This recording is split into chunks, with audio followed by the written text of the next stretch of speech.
My name is Sunil Kumar Sharma from Bhilwara. आप सभी का बहुत बहुत स्वागत करता हूँ यूपीएससी टाइम के इस लाइव सेशन प्रोग्राम में। और आज हमारे साथ जुड़ने वाले हैं former IRS officer doctor Avdhesh Singh sir. बहुत जल्दी सर जुड़ने वाले हैं, उनका भी बहुत जल्दी स्वागत होने वाला है।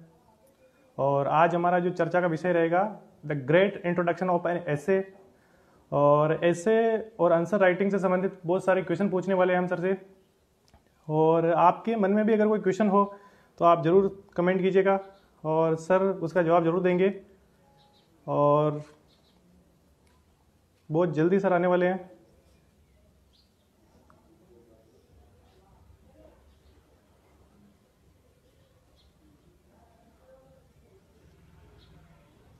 आज का जो लाइव सेशन है अधिक से अधिक लोगों को लाभ हो, इसी उद्देश्य के साथ यूपीएससी टाइम परिवार ने इसे आयोजित किया है।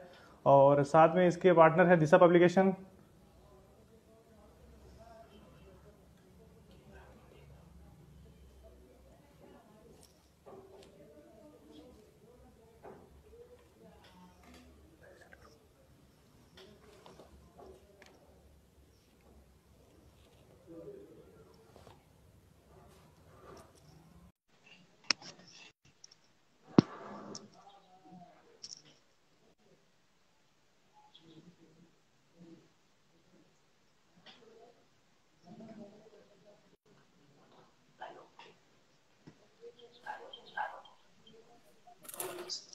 सर सर हमारे साथ जुड़ हमारे चुके हैं। साथ जुड़ चुके हैं।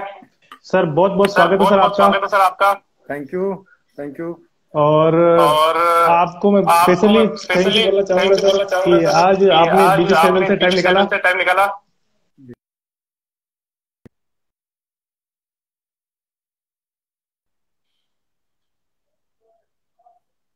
नहीं, I am very sir thankful. मुझे बहुत खुशी है इस प्रोग्राम पे आके। बताइए जी। Thank you sir, thank thank you you sir. Sir. आवाज सर आवाज प्रॉपर आ रही है? आवाज प्रॉपर आ रही है? हम आपकी आवाज आ रही है प्रॉपर? मेरी आवाज आ रही है आपको प्रॉपर? जी कैन सर यू आ हियर रही मी? है। जी सर आ रही है। जी अच्छा जी ठीक, सर। आपकी आवाज जी ठीक सर। है, आपकी आवाज ठीक है। हाँ, नमस्कार सभी को, सभी का बहुत बहुत स्वागत। जितने भी हमारे गेस्ट हैं सबका बहुत बहुत स्वागत। जी जी सर। जी जी सर। और और जितने भी लाइव देख जितने रहे भी हैं लाइव देख रहे हैं आपसे रिक्वेस्ट है अधिक से अधिक आपसे लोगों तक रिक्वेस्ट है शेयर अधिक से करें, अधिक लोगों तक शेयर करें, जिससे कि आज के इस लाइव जिससे सेशन कि का आज के अधिक इस अधिक लाइव लोगों को सेशन लाभ का मिल अधिक सके। अधिक लोगों को लाभ मिल सके। और क्वेश्चन और और आंसर का सिलसिला क्वेश्चन शुरू और करें आंसर का सिलसिला शुरू करें। उससे पहले सर उससे मेरा नाम पहले सुनील कुमार सर शर्मा मेरा है। नाम सुनील कुमार शर्मा है। भिलवाड़ा तो राजस्थान से आपका भिलवाड़ा स्वागत करता हूँ राजस्थान सर। से आपका स्वागत करता हूँ सर। और और जितने भी लोग लाइव देख जितने रहे भी हैं लोग लाइव मैं देख रहे हैं इन मैं सर के बारे में एक छोटा सा इन सर इंट्रोडक्शन के देना बारे में एक चाहूंगा। छोटा सा इंट्रोडक्शन देना चाहूंगा। वैसे आप में से अधिकतर सर जैसे को आप में पहले से जानते अधिकतर होंगे, सर सर को ने पहले जानते यूट्यूब होंगे, पे सर ने काफी सर यूट्यूब पे लाइव लेते काफी हैं। सर लाइव लेते हैं। और जो नहीं जानते हैं, और नए जो नहीं स्टूडेंट हैं जो जानते हैं, पहली बार नए सर से स्टूडेंट हैं जो मुखातिब हो रहे पहली हैं, बार सर से मुखातिब हो रहे हैं, उनको मैं बताना चाहूंगा कि उनको मैं बताना चाहूंगा कि सर ने बीटेक और सर ने एमटेक किया है बीटेक और आईआईटी से। एमटेक किया है आईआईटी से। और सर ने और सर ने पीएचडी भी किया है ट्रिपल आईटीएम से। पीएचडी भी किया है ट्रिपल सर आईटीएम से। एक सर फॉर्मर आईआरएस एक ऑफिसर रह फॉर्मर चुके हैं। आईआरएस ऑफिसर रह चुके हैं। और साथ ही सर एक बहुत अच्छे और लेखक साथ ही हैं, सर एक बहुत कोरा अच्छे पर लेखक हैं, कोरा टॉप पर रेटेड ऑथर हैं। टॉप रेटेड ऑथर हैं। और सर के काफी और फॉलोवर हैं, सर मिलियन के में सर काफी के फॉलोवर फॉलोवर हैं, हैं। मिलियन में सर के फॉलोवर हैं। सर किताबें भी काफी लिखते सर रहते हैं। और किताबें सर भी की काफी लिखते हाल रहते ही हैं। में और एक सर की ऐसे और आंसर हाल ही में राइटिंग से एक संबंधित ऐसे और किताब आंसर आई है राइटिंग से संबंधित किताब आई जिसे है, दिशा पब्लिकेशन जिसे ने प्रकाशित किया दिशा है। पब्लिकेशन ने प्रकाशित किया है। और जितने भी स्टूडेंट और हैं जितने भी स्टूडेंट हैं और काफी सर को फॉलो करते हैं सर। और काफी सर को फॉलो करते हैं सर सर। का एक अपना यूट्यूब चैनल सर है का जिस एक पर भी अपना यूट्यूब ये चैनल है जिस मोटिवेशनल पर भी वीडियो है ये मोटिवेशनल वीडियो है डालते रहते हैं। डालते रहते हैं। और सर का और सर का थोड़ा टेक्निकल इशू हो गया सर, थोड़ा सॉरी टेक्निकल चाहूंगा। इशू हो गया सर, सॉरी चाहूंगा।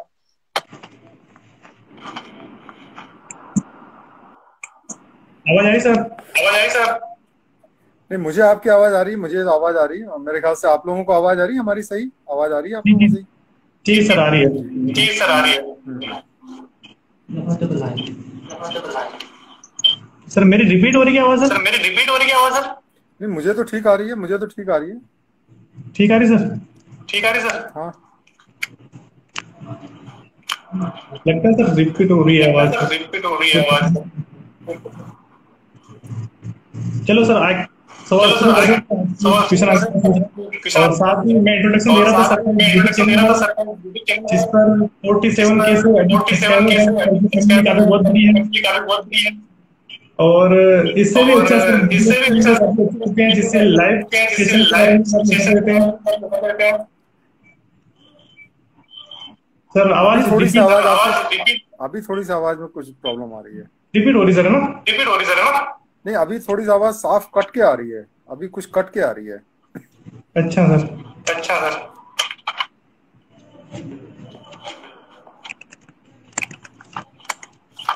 बाकी लोगों को रिपीट दिख रहा है, मुझे तो इको नहीं दिख रहा है, मुझे तो आवाज साफ आ रही है, लेकिन थोड़ी सी ये सब कमेंट के हिसाब से रिपीट आ रही है सर।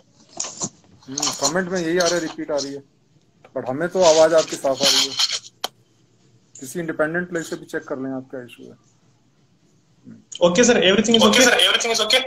हाँ, मुझे आपकी आवाज ठीक आ रही है, मुझे कोई दिक्कत नहीं है। I can see that, I can hear that. तो सर ये कमेंट के हिसाब से आवाज नहीं आ रही सर।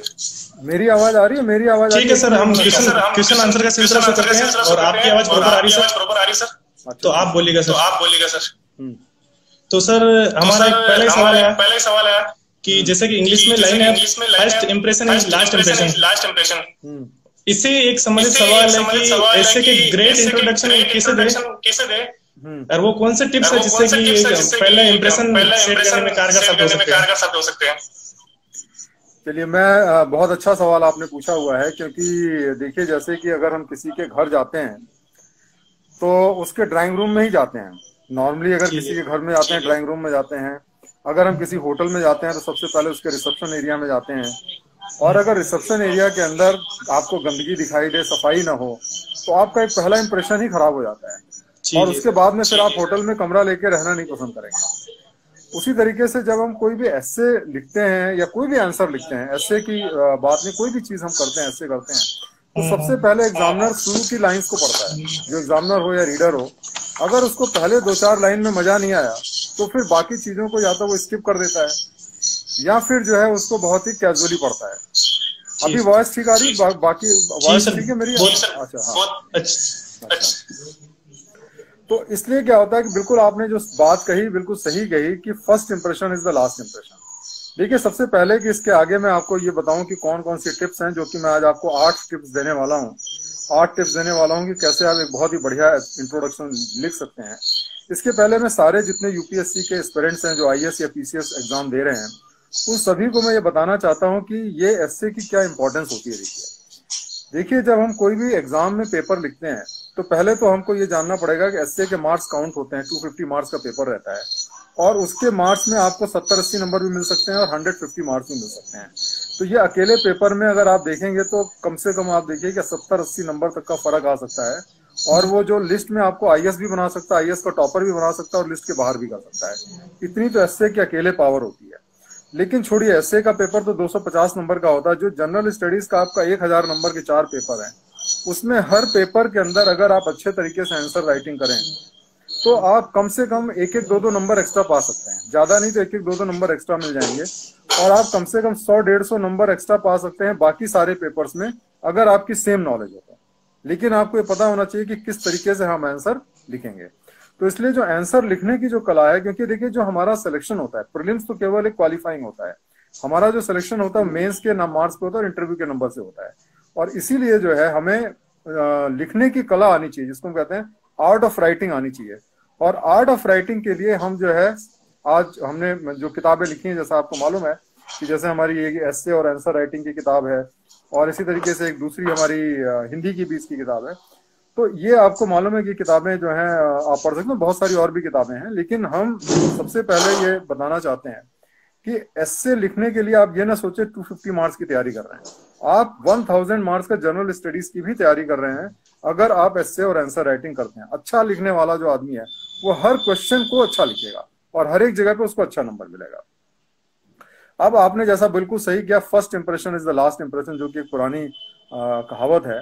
तो इसलिए जब भी एग्जामिनर आपका एस्से पढ़ता है तो सबसे पहले अगर उसको 4-5-6 लाइन के अंदर उसको मजा नहीं आया तो वो जो है आपका एस्से पूरा नहीं पढ़ेगा, और पढ़ेगा भी तो आधे मन से पढ़ेगा, एवरेज नंबर देके आगे निकल जाएगा। और वहीं पे अगर उस लाइन में वो इंप्रेस हो गया तो हर चीज को बड़े ध्यान से पढ़ेगा और बहुत अच्छे नंबर उसको आपको मिलेंगे।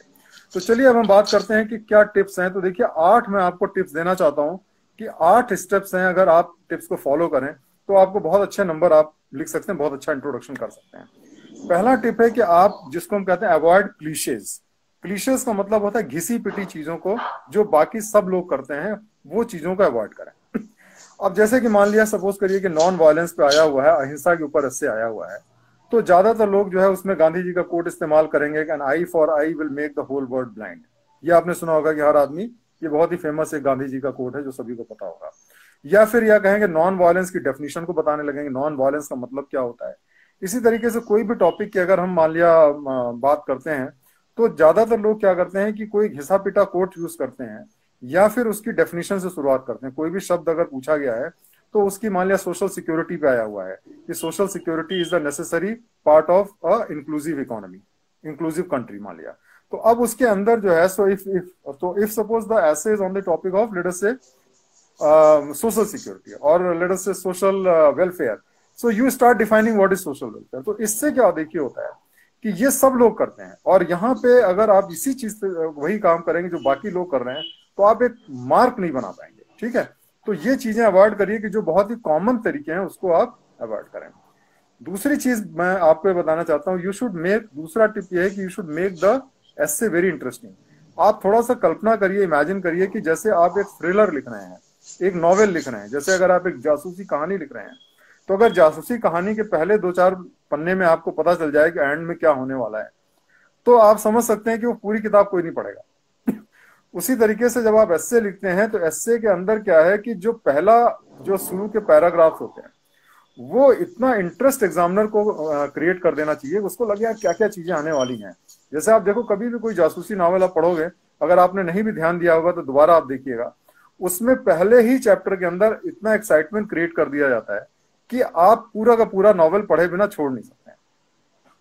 तो इस तरीके से you have to learn to make it interesting, twist and turn. आप एग्जामिनर अभी ये एक्सपेक्ट कर रहा, आप उसके दूसरे, मान लिया सपोज करिए आपके पास में आता है कि honesty is the best policy, ईमानदारी जो है वो सबसे अच्छा जीने का तरीका है। मान लिया इस पे आपको ऐसे लिखना है। Now if you start talking about the praise of honesty, that honesty is good thing, it gives us peace, it makes the society stronger, तो क्या होगा, ये तो सब लिख रहे हैं, इसमें कोई खास बात नहीं है। आप दूसरी साइड में अगर आप ये लिखना शुरू करते हैं कि करप्शन से कितने फायदे हैं, मान लिया मैं आपको एग्जांपल बताता हूँ कि करप्शन क्यों करते हैं, क्योंकि देखिए ईमानदारी के अगर इतने फायदे होते तो इतने सारे लोग करप्शन क्यों करते हैं। तो डेफिनेटली करप्शन के भी कुछ फायदे हैं। मैंने लास्ट ईयर जब लेसन लिया था तो मैंने फिलोसफिकल एसे में यही बात बताई थी। आप उल्टी साइड से शुरू करिए जो एग्जामिनर एक्सपेक्ट नहीं कर रहा हो। आप बताइए कि भाई करप्शन के क्या फायदे होते हैं। अब एग्जामिनर कहेगा यार इसको एग्जाम हमने पूछा है ऑनेस्टी के बारे में, ये बता रहा है करप्शन के बारे में, क्या बता रहा है करप्शन के बारे में, तो वो थोड़ा सा पढ़ेगा। तो ऐसे को थोड़ा एक इंटरेस्टिंग बनाने की आपको कला आनी चाहिए ताकि एग्जामिनर का ध्यान आप आकृष्ट कर सकें। अब उसके बाद में हम बात करेंगे अभी कि डिफरेंट टाइप के इंट्रोडक्शन कैसे लिखे जाते हैं। देखिए, जो एक टिप होती है जिसको हम कहते हैं कोटेशन से, ऐसा कोटेशन जो कि कॉमन कोटेशन ना हो, ऐसा कोटेशन जो कि लोगों ने सुना ना हो लेकिन वो बहुत ही इंप्रेसिव हो और वो एक इमेज बना दे आपके ऊपर।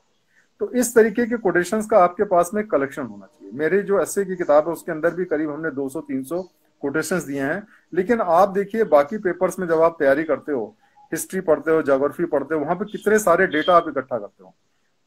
एस्से के अंदर जो सबसे इंपॉर्टेंट चीज होती है वो होती है कोटेशंस। तो कोटेशंस का आपके पास में एक कलेक्शन होना चाहिए और ऐसा कोटेशन जो बहुत पॉपुलर कोटेशन ना हो लेकिन उसके अंदर बहुत ही बड़ा मैसेज हो और वो मैसेज जो है वो इंप्रेस करे और सब्जेक्ट के हिसाब से हो। तो एक पहला जो तरीका ये होता है कि अच्छे कोटेशन से आप अपने एस्से को स्टार्ट करें और इस तरीके से आप एक बढ़िया एस्से लिख सकते हैं। दूसरा जो तरीका होता है कि आप इसको कुछ फैक्ट्स एंड फिगर डालिए। देखिए, अब जैसे मान लिया कि आपसे पूछा जाता है एजुकेशन के बारे में, है ना, कि भाई एजुकेशन के स्टेटस के बारे में पूछा जाता है, या मान लिया आपसे मान लिया एक से आया था कि if development is not engendered it is endangered. What it means is कि अगर जो डेवलपमेंट, देश का डेवलपमेंट होता है उसमें औरत और आदमी दोनों का डेवलपमेंट ना हो तो ऐसा डेवलपमेंट जो है लंबे समय तक सस्टेन नहीं कर सकता। ये एक एस्से जो है सिविल सर्विसेज में आया था। अब इसके अंदर आप डेटा प्रोड्यूस कर सकते हैं कि किस तरीके से जो औरतें हैं उनका रिप्रेजेंटेशन एजुकेशन में कम है। एजुकेशन में अगर बढ़ भी जाता है तो उसके बाद में आप देखेंगे एम्प्लॉयमेंट के बहुत कम है। अब जैसे आप देखेंगे कि आज की तारीख में तकरीबन जो है, अगर हम आपको डेटा बताएं तो 82% जो है वो मेल्स जो कि पढ़े लिखे हैं उनको जॉब मिलता है, और उसके मुकाबले में फीमेल्स में केवल 28% फीमेल्स जो हैं वो जॉब कर रही हैं। इतना ज्यादा एक ड्रास्टिक फर्क है। उसी तरीके से आप डिफरेंट डेटा दे सकते हैं कि कितनी औरतें जो है वो पढ़ाई छोड़ सकती हैं, कितनी औरतें जो है वो ग्रेजुएट लेवल पे पढ़ाई छोड़ देती हैं, कितने औरतें जो हैं आदमी उसके हिसाब से प्रोग्रेस करते हैं, और फिर ये डेटा आप पहले ही पैरा में प्रोड्यूस कर सकते हैं। और इसके बाद में फिर आप आगे बढ़ेंगे तो आप देखेंगे कि कोई भी एग्जामिनर अगर उसको अच्छे डेटा मिलते हैं तो ही विल फील इम्प्रेस्ड, और वो आपका पूरा एक एसे पढ़ेगा। So that is another very important technique जो कि आप डेटा से जो है अपने इंट्रोडक्शन की शुरुआत कर सकते हैं। अच्छा, एक आप शुरुआत कर सकते हैं। तीसरी जो आपकी शुरुआत करने का तरीका है जो वो ये होती है कि आप स्टोरी से कहानियों से आप जो है एसे की शुरुआत कर सकते हैं। और कहानी से, चूंकि देखिए हम लोग बहुत सारी कहानी सुनते रहते हैं, महाभारत की है, रामायण की है, इसके अलावा पंचतंत्र की कहानियां हैं, एसॉप्स फेबल है, तो ये कहानियों से अगर हम शुरुआत करें तो भी जो है बहुत अच्छा एसे लिख सकते हैं। अब जैसे एक एसे आया था जिसमें था words are sharper than the twin to edge sword, कि शब्द जो हैं वो दुधारी तलवार से ज्यादा शार्प होते हैं या ज्यादा काटते हैं। अब इसके अंदर देखिए अगर हमें लिखना है तो हम महाभारत की वो कहानी लिख सकते हैं जब विभीषण जो हैं और शकुनी मामा में जो है जब इनके पांडवों के महल में आए थे और जब वहां का राउंड ले रहे थे, आपको याद होगा कि एक जगह पे वो बिल्कुल प्लेन था तो उनको लगा पानी है, इतनी सुंदर फर्श थी, उन्होंने लगा पानी है और उन्होंने कपड़े ऊपर कर दिए, और फिर जब आगे गए तो एक जगह पे एक्चुअली पानी था, लेकिन उनको लगा कि ये फर्श है और वो अंदर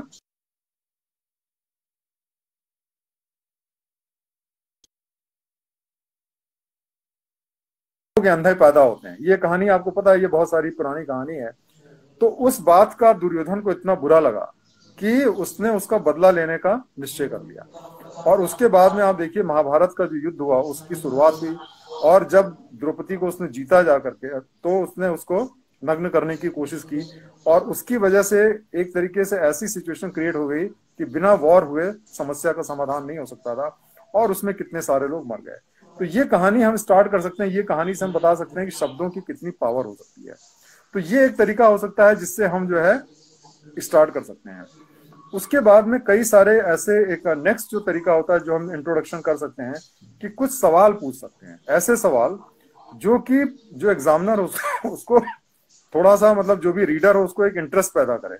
जैसे कि मान लिया कि आप सिविल सर्विसेज के बारे में बात करते हैं, जैसे एक ऐसे का टॉपिक आया था कि people that value its privileges above the principle loses both, कि कोई आदमी सिर्फ अपने प्रिविलेजेस के बारे में या फायदे के बारे में सोचता है तो वो आदमी जो है प्रिंसिपल के बारे में नहीं सोचता, तो उसको प्रिंसिपल भी चले जाते हैं और प्रिविलेज भी चले जाते हैं। मतलब अब इसके अंदर जैसे कि आप बता सकते हैं कि जैसे लोग आईएएस ऑफिसर बन जाते हैं या आईपीएस ऑफिसर बन जाते हैं, तो हमेशा जो है वो हमेशा क्या आप देखते हैं जब आईएएस ऑफिसर को जब गाड़ी से जा रहा है उसके पीछे आगे पीछे व्हीकल्स जा रही हैं, लाल बत्ती की गाड़ियां जा रही हैं, पुलिस ऑफिसर जा रहे हैं तो आप इंप्रेस हो जाते हैं। कोई वीआईपी मंत्री जा रहा है तो आप सारा रास्ता खाली करा दिया जाता है, तो आपको सड़क पे खड़ा कर दिया जाता है, तो आपको कैसा महसूस होता है।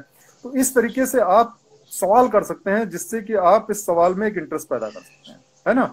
तो एक इंट्रोडक्शन का तरीका होता है क्वेश्चंस को पूछ करके।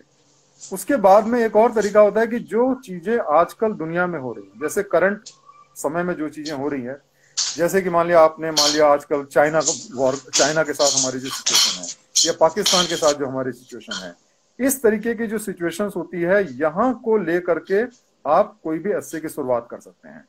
तो एक जैसे एग्जांपल मैं आपको बताऊं कि जैसे लास्ट ईयर एक आपको पता था कि जब इलेक्शन हो रहे थे 2019 में, तो एक न्याय स्कीम जो है वो लेकर के आए थे राहुल गांधी, जिसमें उन्होंने कहा था कि जो भी गरीबी रेखा के नीचे रहते होंगे उनको वो पेंशन देंगे 72,000 रुपए पर ईयर का, तो जिसको हम कहते हैं कि मिनिमम इनकम प्रोग्राम वो लेकर के आए थे। तो अगर ये आपके पास में मान लिया टॉपिक है universal basic income an idea whose time is come, मतलब कि मिनिमम इनकम का समय आ गया है, तो उसमें आप वो एग्जाम्पल से स्टार्ट कर सकते हैं जो कि कांग्रेस पार्टी ने ये मैनिफेस्टो में डाला था कि अगर हम जीत जाते हैं तो मिनिमम हम इसको देंगे। इसी तरह अनएम्प्लॉयमेंट की जैसे बात है, अनएम्प्लॉयमेंट में आप एग्जाम्पल दे सकते हैं, जैसे ये जो प्रेजेंट हमारे आप देखिए कि जो तेजस्वी यादव हैं उन्होंने 10 लाख नौकरियां, सरकारी नौकरियां देने की बात करी है ना। अगर अनएम्प्लॉयमेंट या बेरोजगारी से रिलेटेड कोई टॉपिक है तो वहां से हम शुरू कर सकते हैं कि ये इतना इंपॉर्टेंट मुद्दा है कि देखिए उन्होंने बीजेपी और उनकी सरकार को हो सकता है वो हरा करके पावर में आ जाए। तो इस तरीके से आप एक कॉन्टेम्परेरी जो इशू है उसको ला करके आप एस्से की शुरुआत कर सकते हैं। और फाइनली एक इंपॉर्टेंट टिप ये होती है कि कई बार क्या होता है कि हमें इंट्रोडक्शन लिखते समय आइडिया नहीं आता है, क्योंकि आप इंट्रोडक्शन सबसे इंपॉर्टेंट रहता है। घर पे तो आप इंट्रोडक्शन में बाद में भी लिख सकते हैं, तो एग्जाम में भी एक तरीका ये होता है कि postpone it for the later time. मतलब आप सीधा बॉडी ऑफ द एस्से से शुरुआत करें, कंक्लूजन लिखें और बाद में आइडिया सोचते रहें कि इंट्रोडक्शन कैसे शुरुआत की जाए, और फिर आप वहां पे आ सकते हैं और बढ़िया इंट्रोडक्शन लिख सकते हैं। तो इस तरीके से ये 8 जो टिप्स हैं, अगर आप इसको ध्यान में रखें तो एक बहुत ही बेहतरीन इंट्रोडक्शन आप लिख सकते हैं। जी सर, आपने काफी विस्तार से बताया सर। और हमारा अगला सवाल वो कौन से टॉपिक है जिससे हम ऐसे लिखकर एग्जामिनर का अटेंशन बढ़ा सकते हैं? ये बहुत अच्छा आपने सवाल पूछा कि देखिए एसए का एक ऐसा पेपर है, अगर आप जनरल स्टडीज के बाकी पेपर में जाएं तो जनरल स्टडीज के बाकी पेपर में आपके पास कोई चॉइस नहीं रहती। जैसे आप जीएस पेपर 1, 2, 3, 4 की बात करें, हर सवाल आपको उसका जवाब देना पड़ता है। लेकिन एसए के पेपर में क्या रहता है कि 2 पार्ट में एसए डिवाइडेड रहता है, पार्ट ए और पार्ट बी। पार्ट ए के अंदर, एक पार्ट के अंदर 4 जो टॉपिक्स होते हैं फिलोसफिकल टॉपिक्स होते हैं या एथिकल से रिलेटेड टॉपिक रहते हैं। उन चारों में से कोई भी टॉपिक आप सेलेक्ट कर सकते हैं। दूसरा जो होता है उसमें कॉन्टेम्परेरी इशू से रिलेटेड टॉपिक रहते हैं और उसमें से कोई भी टॉपिक आप सेलेक्ट कर सकते हैं अपनी चॉइस की। तो सबसे अच्छी बात है कि आपके पास में 4 में से एक टॉपिक को सेलेक्ट करना है, और सही टॉपिक को सेलेक्ट करना जो है ये बहुत ज्यादा इंपॉर्टेंट है आपके एग्जामिनेशन में अच्छा स्कोर करने के लिए, क्योंकि सही टॉपिक पे आप ऐसे लिखेंगे तभी आप अच्छा लिख पाएंगे। अब इसके लिए देखिए हमें क्या करना चाहिए। पहली बात तो देखिए क्या है कि आप जब भी कोई भी टॉपिक सेलेक्ट करते हैं तो उस टॉपिक के अंदर एक चीज ये देखें कि उस टॉपिक के बारे में आपको जानकारी है कि नहीं। जैसे मान लिया कि आपके पास बहुत सारे टॉपिक्स हैं, अब मेरे पास में डेटा पड़े हुए हैं पर्टिकुलर टॉपिक से रिलेटेड। मान लीजिए कि एजुकेशन से रिलेटेड मेरे पास डेटा है कि इंडिया में एजुकेशन का क्या स्टैंडर्ड है, और टॉपिक भी यह है कि एजुकेशन की वजह से हमारे देश बैकवर्ड है या एजुकेशन का स्टैंडर्ड हमारे देश में क्यों गिरता चला जा रहा है। मान लिया इस पे टॉपिक है, अब आपके पास में एजुकेशन से रिलेटेड डेटा है तो आप उस टॉपिक को पिकअप करिए। अगर आपको मान लिया इंटरेस्ट है इंडिया के डिफेंस प्रोग्राम में और उसके डेटा आपके पास है, वो टॉपिक पिकअप करिए। अगर फिलॉसफी से रिलेटेड कोई क्वेश्चन है तो किस टॉपिक पे आपके पास ज्यादा कोटेशंस हैं, किस टॉपिक पे आपके ज्यादा इंफॉर्मेशन है, या किस टॉपिक पे आपने ऑलरेडी एसेस को प्रैक्टिस किया हुआ है। क्योंकि जब आप एग्जाम में जाएंगे लिखने के लिए तो नेचुरली ये तो मैं मान के चलता हूं कि कम से कम 40-50 टॉपिक पे तो आप एसे जरूर तैयार करके जाएंगे। तो उन टॉपिक से मिलता जुलता अगर कोई भी एसे आता है तो उस एसे को हम प्रेफरेंस दें। और ये चीज हमें ध्यान रखना चाहिए, एसे में ये ना लिखें कि जो टॉपिक हमको पसंद हो वो नहीं, बल्कि वो टॉपिक जिसके पास हमारे पास में मटेरियल अवेलेबल हो और जो हमारी पसंद का हो, इनको ध्यान में रखते हुए हम एसे के टॉपिक का सिलेक्शन करें। जी सर, हमारा अगला सवाल ये रहेगा कि जैसे कि कभी कभार ऐसे स्टार्ट करते हैं तो कुछ हाथ रुक जाते हैं, तो क्या ऐसे से पहले की पॉइंट लिखना जरूरी होता है? और अगर की पॉइंट लिखे तो उसका क्रम किस प्रकार से निर्णय करें जो की पॉइंट का फ्लो अच्छा बन पाए सर? नहीं, 1 मिनट, थोड़ा सा आपकी आवाज कट गई, मैं सुन नहीं पाया आपका सवाल। आपका थोड़ा वो ऑडियो गड़बड़ आ रहा था। सर मेरा सवाल ये था कि जैसे कि की पॉइंट लिखने चाहिए या नहीं लिखने चाहिए और किस प्रकार उसका क्रम निर्धारित करें? हाँ, ये भी बहुत अच्छा सवाल है आपका। देखिए क्या होता है कि अगर किसी भी टॉपिक पे आपको ऐसे लिखना हो तो अगर हमें मान लो एक जनरल कोई चीज लिखनी है जो कि 200 वर्ड्स में लिखनी है, 300 वर्ड्स में लिखनी है, तो वो जो है बहुत आसान रहता है। आप जैसे honesty is the best policy, अगर आपको 150 वर्ड्स में लिखना हो कोई दिक्कत नहीं है। लेकिन अगर आपको उसी टॉपिक पे 1000 से 1200 वर्ड्स लिखने हैं तो आपके पास में बहुत मटेरियल की जरूरत है, क्योंकि 6-7 पन्ने का आपका ऐसे हो जाएगा। अब इसके अंदर देखिए आपको लिखना है इंट्रोडक्शन, फिर आपको इंट्रोडक्शन करीब 200 वर्ड्स का होना चाहिए, फिर आपको लिखना है करीब जो है बॉडी ऑफ द एसे जो करीब 600 से 700 वर्ड्स होता है, उसके बाद में कंक्लूजन भी लिखना है। अब ये सारे के सारे आइडिया जो है अगर आप लिखना शुरू कर दें तो क्या होगा कि आप लिख के जब पूरा हो जाएगा इससे तब आपको आइडिया आएंगे, यार ये चीज रह गई, ये चीज रह गई, ये चीज डाल देते। तो उसके लिए देखिए क्या होता है, ब्रेन स्टॉर्मिंग टेक्निक होती है। ब्रेन स्टॉर्मिंग करीब हम सिखाते हैं, हमारी बुक में भी दिया हुआ है कि करीब 10 मिनट तक जो है 10% ऑफ द टाइम जितना आपको दिया हुआ है उतने समय आप ब्रेन स्टॉर्मिंग करें। ब्रेन स्टॉर्मिंग में बहुत सारे तरीके होते हैं, जैसे मान लिया honesty is the best policy ही ले ले मान लो। So what is honesty, what is the advantage of honesty, why people are not honest, how what we can do to make the people honest, क्या करना चाहिए कि लोग ईमानदार हों, कानून में क्या सुधार करना चाहिए, सोसाइटी में क्या सुधार करना चाहिए। ऐसे हम बहुत सारे सवाल करते हैं ब्रेन स्टॉर्मिंग के दौरान, और उसके बाद में क्या होता है कि उनका जवाब जब हम लिखते हैं तो हमारे पास एस्से का पैटर्न तैयार हो जाता है। तो जब हम आइडिया की बात होती है तो आइडिया को बुलेटेड पॉइंट में करने का, जिसको हम कहते हैं माइंड मैप, अगर आप हमारी किताब में देखेंगे तो उसका एक बहुत इंपॉर्टेंट टॉपिक है माइंड मैप बनाना। माइंड मैप बना करके और उसको हम एक टेबल फॉर्म में बनाते जाते हैं, बुलेटेड पॉइंट में लिखते हैं, और उसके बाद में जो है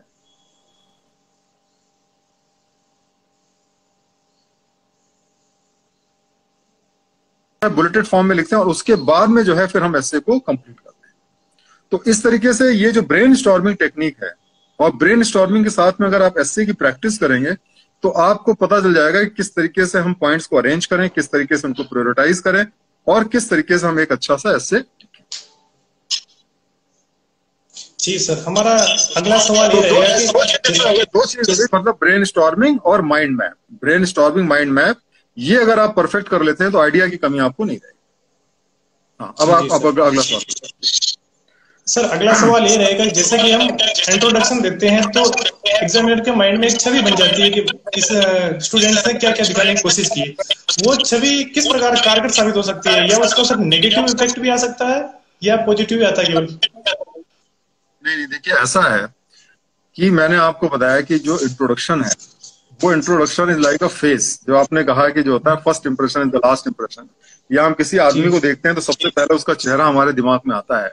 देखिए फेस हो गया, फिर आपकी बॉडी आती है, तो फेस सबसे पहले आपके दिमाग में आता है। तो उसी तरीके से इंट्रोडक्शन जो है वो आपका एक इम्प्रेसिव होना चाहिए। इम्प्रेसिव इस तरीके से होना चाहिए कि इंट्रोडक्शन जो है वो ऐसा ना हो जो एग्जामिनर बाकी लोगों से पढ़े या वो एक्सपेक्ट कर रहा हो। इंट्रोडक्शन में कुछ ऐसा होना चाहिए कि एग्जामिनर को एक्सपेक्टेशन ना हो, मतलब कुछ उसमें नई चीज हो, उसका तरीका कुछ नया हो, ताकि एग्जामिनर जो है वो उसको पूरी तरीके से पढ़े। देखिए कोई भी चीज अगर आप पहले से, पिक्चर आप देखते हो, मान लिया एक बार आपने मूवी देख ली, दोबारा आप देखते हो मजा नहीं आता, होता है कि नहीं होता है? पहली बार जो मजा आता है दोबारा नहीं आता, चाहे जितनी बढ़िया मूवी। वैसे ही अगर किसी और के स्टाइल से आपने एस्से लिखा तो क्या होगा कि आपके एस्से में उसको मजा नहीं आएगा एग्जाम। तो उसके लिए आपके लिए जरूरी यह है कि you should practise a large number of essays and develop your own style. अब क्रिएटिविटी कैसे डेवलप करते हैं, आपको क्रिएटिव होना चाहिए ताकि आपकी एक यूनिक स्टाइल हो, और ये सब डेवलप आप कर सकते हैं प्रैक्टिस से। और जो एसेज अगर आप डिफरेंट टाइप के पढ़ेंगे तो आपको आइडिया इसका लगेगा। जी सर, हमारा अगला सवाल ये है कि जैसे कि आपने बताया कि इंट्रोडक्शन में तो हम कोटेशन या इंस्पायरिंग स्टोरी डाल ही सकते हैं, क्या बीच में भी कोटेशन, इंस्पायरिंग स्टोरी या कोई ये लाइनें डाल सकते हैं? इनका कोई फायदा होता है या नहीं होता सर? ये बहुत अच्छा आपने सवाल किया। देखिए ऐसा है कि दो चीजें होती हैं बड़ी इंपॉर्टेंट, एक होता है इंट्रोडक्शन और दूसरा होता है कंक्लूजन। इंट्रोडक्शन जो है वो आपको, एग्जामिनर को अट्रैक्ट करता है कि भाई आप ऐसे पढ़ो। बॉडी के अंदर आपको ध्यान रखना कि बॉडी का पोर्शन 60 to 70% होता है, कि वो इंटरेस्ट बना रहे। तो उसके अंदर ट्विस्ट एंड टर्न होते हैं, कभी इस साइड में प्रॉज एंड कॉन्स, पहले इधर ले गए, फिर उधर ले गए, फिर इधर ले गए, इधर ले गए, लेकिन फाइनली आपका आता है कंक्लूजन। जब कंक्लूजन एग्जामिनर पढ़ता है उसके बाद ही में नंबर देता है, इंट्रोडक्शन पे तो कोई नंबर देगा नहीं आपको।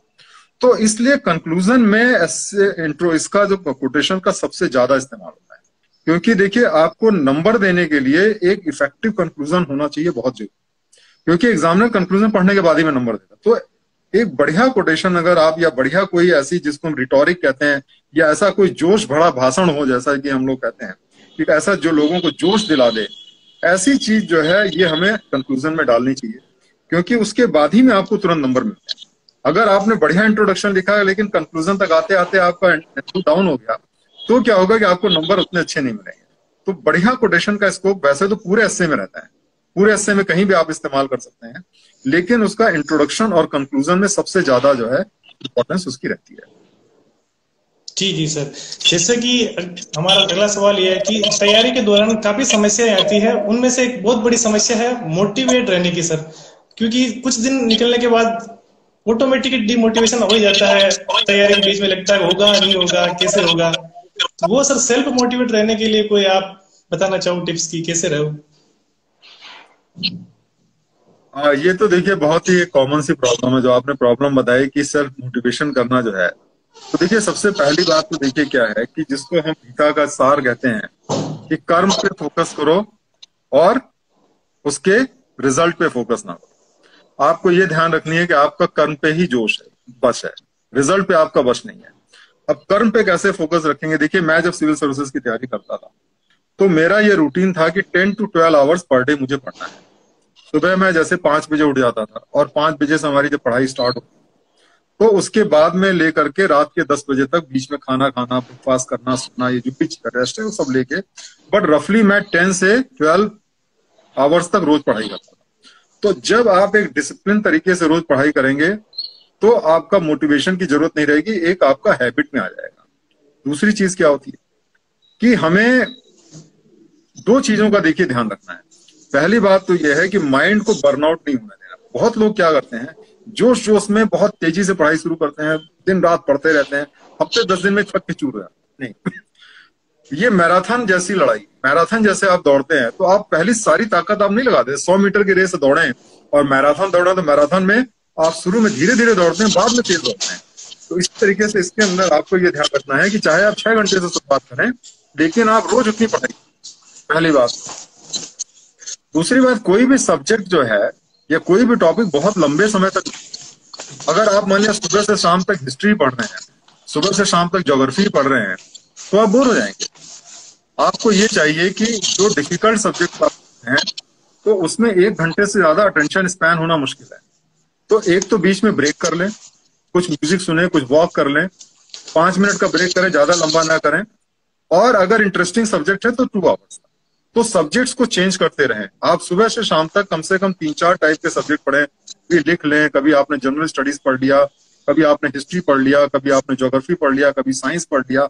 और इस तरीके से, जिसको कहते हैं variety is the spice of life. तो जब आप सब्जेक्ट्स को मिक्स करके पढ़ते हैं तो आपका इंटरेस्ट बना रहता है। दूसरा ये है कि बीच में थोड़े थोड़े डाइवर्शंस होने जरूरी हैं। जैसे कि मान लिया 2 घंटे के बाद में आपने थोड़े गाने सुन लिए, फ्रेंड से बात कर लिया, या आपने मान लिया थोड़ी देर आपने मोबाइल पे कोई वीडियो देख लिया।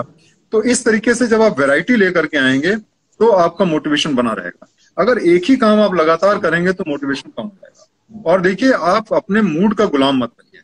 आपकी डिसिप्लिन होनी चाहिए कि मुझे 10 घंटे पढ़ना है तो 10 घंटे पढ़ना है। तो ये आप अगर डिसिप्लिन करें, बैठे रहिए। माइंड आपको चाहे जितना कहे नहीं नहीं मत पढ़ो, सोते हैं, आराम करते हैं, नहीं, आप बैठिए। आप देखेंगे धीरे धीरे आपको, जब माइंड को आपको पता चल जाता है कि भैया कोई रास्ता नहीं है, तो फिर वो भी फोकस करना शुरू कर देता है। तो किसी तरीके से आप डाइवर्ट ना हो और मूड को अपने ऊपर रूल ना करें। मूड को सर्वेंट बना के रखें, उसको अपना मालिक ना बनाएं आप। ये मैं आपको एडवाइस करूँ। जी सर, जैसे कि नया स्टूडेंट होता है आफ्टर 12th या बीएससी के बाद, अब उसके मन में एक शंका रहती है कि तैयारी कहाँ से शुरू करूं मैं। जैसे कि 12वीं के बाद स्टार्ट कर दूं या बीएससी कर लूं या ग्रेजुएशन पूरी कर लूं, उसके बाद तैयारी शुरू करूं। और फिर एक बहुत बड़ा समस्या आती है कि सर क्या पढूं। शुरू से पढ़ने के लिए वो होता है, मैटर बहुत सारा होता है, आपको पता नहीं होता है कौन सी किताब पढ़नी कौन सी नहीं पढ़नी। तो सबसे पहले कौन सी चीजें वो पढ़े जिससे वो तैयारी में अपनी निखार ला सके? देखिए, 2 चीजों के बारे में मैं आपको बताना चाहता हूँ। सबसे पहले, जितनी जल्दी आप शुरू कर दें, 12th के पहले तो शुरू करने के लिए मैं बिल्कुल एडवाइस नहीं करूंगा। बहुत से बच्चे मैं देखता हूँ 10th और के बाद में करते हैं, उसको एडवाइस नहीं करूंगा। 12th के बाद में ही आप सीरियस पढ़ाई करें। सबसे पहले देखिए 2 चीजें आप करें, एनसीईआरटी और न्यूज़पेपर रीडिंग। 2 चीजों की आपको सबसे ज्यादा जरूरत है। इन दोनों के हैबिट को कल्टीवेट करना जरूरी है। एक तो न्यूज़पेपर रीडिंग बहुत जरूरी है। कम से कम आप 1 घंटा न्यूज़पेपर रीड करें, 1 घंटे न्यूज़पेपर पढ़ें। और उसके अंदर आप उसको कहानी की तरह ना पढ़ें, और उसके अंदर ये जो पॉलिटिकल न्यूज होती है उसको ना पढ़ें, बल्कि जो एडिटोरियल न्यूज होती है, जो इंटरनेशनल न्यूज होती है, जो इकोनॉमिक्स से पेजेस में रहती है, उसको आप पढ़ें, उसको पढ़ें, नोट्स बनाएं, या उसकी पेपर कटिंग अपने पास में रखें, या अगर आप ऑनलाइन पढ़ते हैं तो उसको कट एंड पेस्ट करके एक फोल्डर बना लें। तो न्यूज़पेपर की रीडिंग सबसे ज्यादा जरूरी है। 1 घंटे आप, और ये आप 12th के बाद में कर सकते हैं। जैसे आप बीए करते हैं, बीटेक करते हैं, कुछ भी करते हैं। 1 मिनट में रोकना चाहूंगा सर आपको। जिसको भी सर ये टेक्निकल प्रॉब्लम आ रही है, आवाज सुनाई नहीं दे रही, वो कृपया एयरफोन लगा ले। बाकी यहाँ से प्रॉपर आवाज आ रही है सर, और बाकी आप कंटिन्यू करिए सर। मुझे प्रॉपर आवाज आ रही है। अच्छा, तो पहली तो देखिए बात ये होगी कि आपको न्यूज़पेपर पढ़ने की आदत, दूसरी एनसीईआरटी की किताब। ये दो चीजों, एनसीईआरटी की जितनी भी बुक्स रेफर की जाती हैं उसमें हिस्ट्री है, ज्योग्राफी है, उसके अलावा आप देखेंगे इकोनॉमिक्स की किताब है, ये सारी की सारी किताबें आपको प्रिपेयर करती हैं और ये सारी की सारी किताबें कॉन्सेप्ट को क्लियर करती हैं। देखिए सबसे ज्यादा कॉन्सेप्ट क्लियर होना जरूरी है, उसके लिए एनसीईआरटी की बुक सबसे बेहतरीन किताबें रहती हैं और एनसीईआरटी किताबें कई बार उससे डायरेक्ट क्वेश्चंस भी आते हैं, तो इसलिए एनसीईआरटी किताबों की तैयारी बहुत जरूरी है कॉन्सेप्ट क्लियर करने के लिए। फिर जब एनसीईआरटी किताबें और पेपर की आपकी आदत पड़ गई 2-3 साल में, तो फाइनल ईयर से जब आप पहुंचते हैं, चाहे बीटेक में हो चाहे बीए में हो, फिर आप अपने ऑप्शनल की तैयारी सीरियसली शुरू कर सकते हैं। ऑप्शनल को पिकअप आप लास्ट में करें। वैसे तो देखिए अगर आपने पहले से माइंड मेकअप किया हुआ है तो बेस्ट ये होगा कि जो ऑप्शनल का सब्जेक्ट है उसी सब्जेक्ट में आप ग्रेजुएशन भी करें, तो वो एफर्ट आपका बच जाएगा। लेकिन कई बार क्या होता है, लोग जॉब सिक्योरिटी के पर्पज से सोचते हैं इंजीनियरिंग कर लें, डॉक्टरी कर लें, ताकि कम से कम नहीं भी हो सिविल सर्विसेज में तो हमारे पास में एक बैकअप ऑप्शन रहेगा। तो वैसी सिचुएशन में ऑप्शनल ऐसा लें जो कि आसान हो, मतलब कि सिलेबस बहुत ज्यादा ना हो, और दूसरा स्कोरिंग हो, जैसे एंथ्रोपोलॉजी है, सोशियोलॉजी है, इसके अलावा कई लोग मैथ्स लेते हैं, कई लोग फिजिक्स लेते हैं। जिस सब्जेक्ट में आपका जो इंटरेस्ट हो वो सब्जेक्ट का आप ऑप्शनल लें।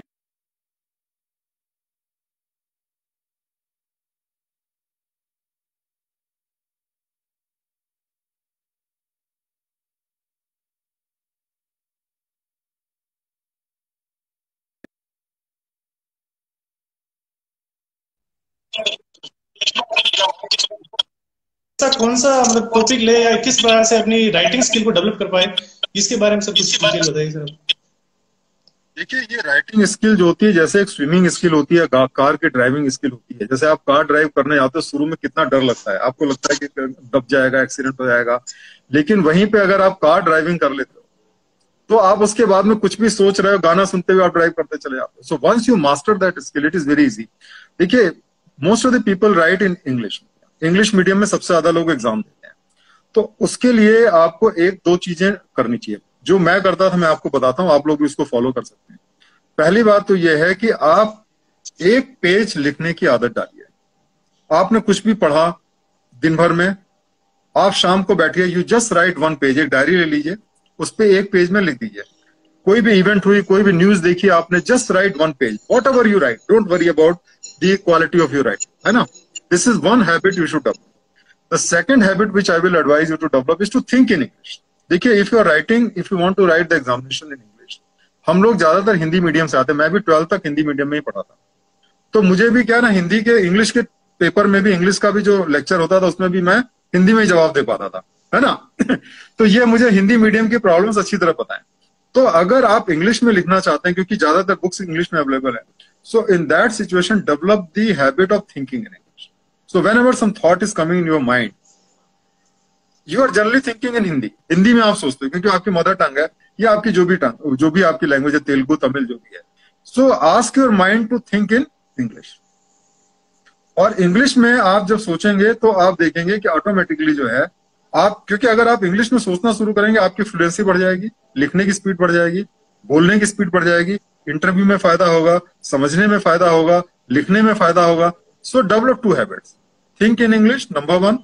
Number 2, write 1 page on any topic every day, and then 1 हफ्ते बाद में जो भी आपने लिखा हुआ है उसको खुद पढ़िए। आप किसी टीचर का जरूरत नहीं है, खुद पढ़िएगा, तब आपको अपनी कमी खुद नजर आने लगेगी। क्योंकि देखिए we may not be a good writer but we are good reader. जितने भी स्टूडेंट्स होते हैं सब अच्छे रीडर होते हैं, और जब बढ़िया से बढ़िया राइटर की किताबें हम पढ़ते हैं तो उसमें जहां पे मिस्टेक्स होती है पट से हम पकड़ लेते हैं, होता है कि नहीं होता है। उसी तरीके से जब आप अपने ही एस्से को, अपने ही राइटिंग को 1 वीक बाद में पढ़ते हैं तो उसमें जहां भी कमी होगी आपको तुरंत दिख जाएगी, और इस तरीके से ऑटोमेटिकली आप अपनी जो चीजें उसको सुधार करेंगे।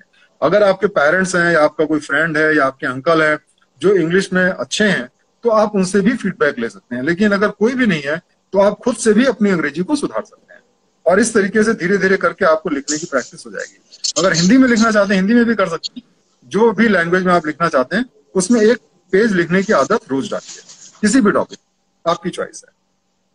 जी सर मेरा अंत में एक सवाल और रहेगा कि इस बार जो यूपीएससी मेंस लिखने जा रहे हैं उनको आप क्या सलाह देना चाहेंगे सर, कि किस प्रकार से अपनी आंसर राइटिंग को इम्प्रूव करे वो, यार जिससे मैक्सिमम नंबर पा सके वो।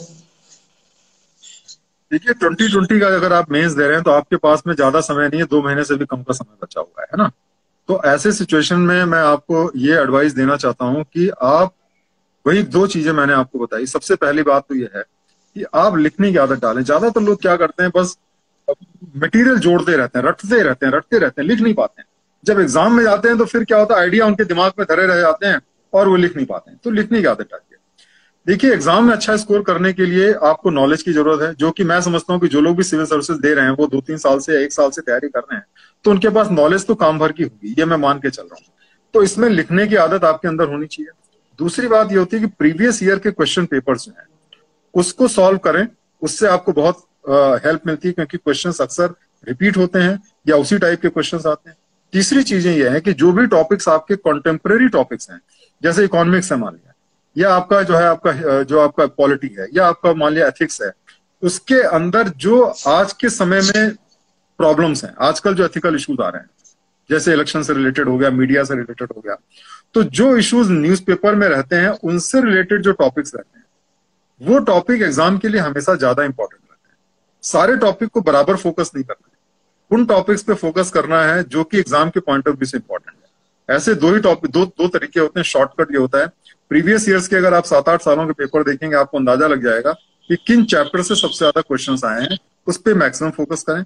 दूसरा, कौन से टॉपिक्स पिछले 1 साल में मीडिया में रहे हैं, उन टॉपिक से रिलेटेड जो टॉपिक्स हो उस पर ज्यादा फोकस करें। और तीसरी चीज, आंसर राइटिंग आप रेगुलर करें। चाहे आप 1 पन्ना ही लिखें, 15 मिनट का समय दें, आधे घंटे का समय दें, लेकिन वो टाइम वेस्ट नहीं जाएगा, वो आपको बहुत हेल्प करेगा अच्छे नंबर स्कोर करने में।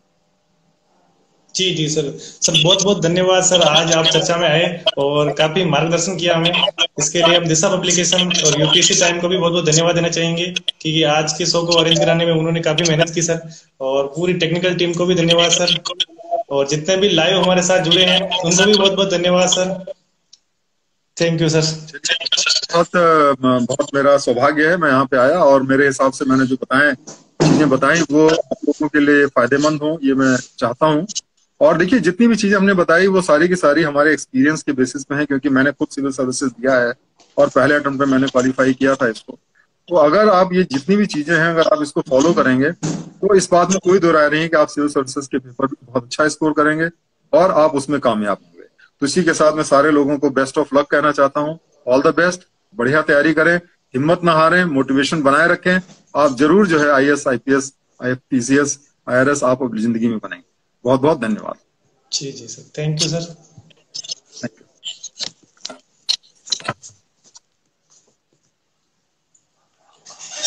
और जितने भी लाइव देख रहे हैं उनका भी बहुत बहुत धन्यवाद कि आप लाइव आए और इनको ज्यादा से ज्यादा शेयर करें, क्योंकि जितना अधिक आप स्टूडेंट के पास इसको भेजोगे उनसे जो व्यू आएगा, उसका कमेंट आएगा, उससे हमको पता चलेगा कि इनकी डिमांड क्या है। और आगे हम और भी इस तरह से लाइव आते रहेंगे।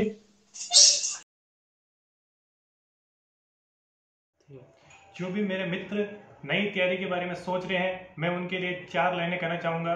जिंदगी में जो भी हासिल करना है उसे वक्त पर हासिल कर ए मेरे दोस्त, क्योंकि जिंदगी मौके कम और धोखे ज़्यादा देती है।